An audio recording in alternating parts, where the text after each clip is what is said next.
Assalamualaikum warahmatullahi wabarakatuh. Di sini saya Nikmatuz Zahra Dwi Yuliana dari kelas 12 IPA 3 akan menjelaskan tentang riwayat tokoh Islam sebelum kemerdekaan dan tokoh Islam sesudah kemerdekaan. Hamza Fansuri lahir di Sumatera Utara. Ia dikenal sebagai tokoh tasawuf dari Aceh. Ia hidup antara akhir abad ke-16 hingga awal abad ke-17 Masehi. Di tanah air, tokoh sufi ini terkenal sebagai paham wahdatul wujud yang diambil dari pemikiran Ibnu Arabi. Keluarganya diketahui telah lama dan turun-temurun tinggal di kota Fansur atau Barus, sebuah kota pesisir di Sumatera. Berdasarkan bukti hasil karya yang terlacak, Hamza Fansuri adalah peletak dasar bahasa Melayu sebagai bahasa keempat di dunia Islam, setelah bahasa Arab, Persia, dan Turki. Para sejarawan mengasumsikan bahwa ia sudah mulai menulis pada masa Kesultanan Aceh Darussalam, yaitu pada masa Sultan Alauddin Riayah Syah Syahid. Di dalam karya-karya inilah Hamza Fansuri dapat menunjukkan kepiawaannya sebagai orang lokal yang telah sanggup melampaui yang lain sejamannya dalam bidang-bidang tersebut, khususnya tasawuf.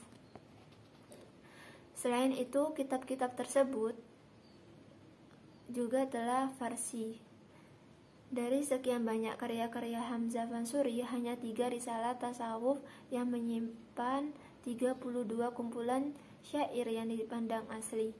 3 risalah tasawuf tersebut antara lain sebagai berikut: Syarab al-Ashikin. Naskah yang ada merupakan koleksi Snow Hokronje yang ditemukan di Aceh pada akhir abad ke-19 dan sekarang disimpan di Museum Perpustakaan Leiden. Teks yang lebih lengkap dijumpai kemudian di Banten dan disimpan di tempat yang sama. Tokohnya adalah Habibie, seorang tokoh cendekiawan muslim yang pernah menjabat sebagai Presiden Republik Indonesia yang ketiga. Beliau lahir di Parepare, Sulawesi Selatan, tanggal 20 Juni 1936.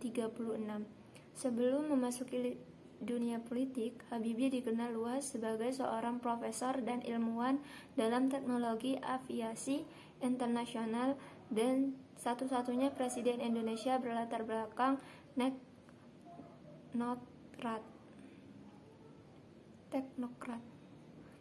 Semasa mudanya, B.J. Habibie adalah sosok yang sangat mementingkan pendidikan sehingga tahun 1978 sampai Maret 1998, Habibie menjabat sebagai Menteri Riset dan Teknologi. Gebrakan B.J. Habibie saat menjabat Menristek diawali dengan keinginan untuk mengimplementasikan visi Indonesia menurut B.J. Habibie. Lompatan-lompatan Indonesia dalam visi Indonesia bertumpu pada riset dan teknologi, khususnya pula dalam industri strategis yang dikelola oleh PT IPTN. Sementara itu, ketika menjabat sebagai Menristek, Habibie juga terpilih sebagai Ketua Ikatan Cendekiawan Muslim se-Indonesia atau ICM yang pertama.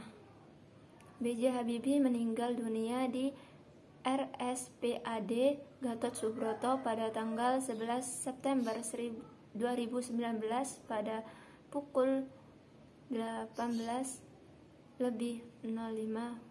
WIB karena sakit jantung. Beliau kemudian dimakamkan di samping istrinya, yaitu Heri Ainun Besari di Taman Makam Pahlawan Kalibata pada tanggal 12 September 2019.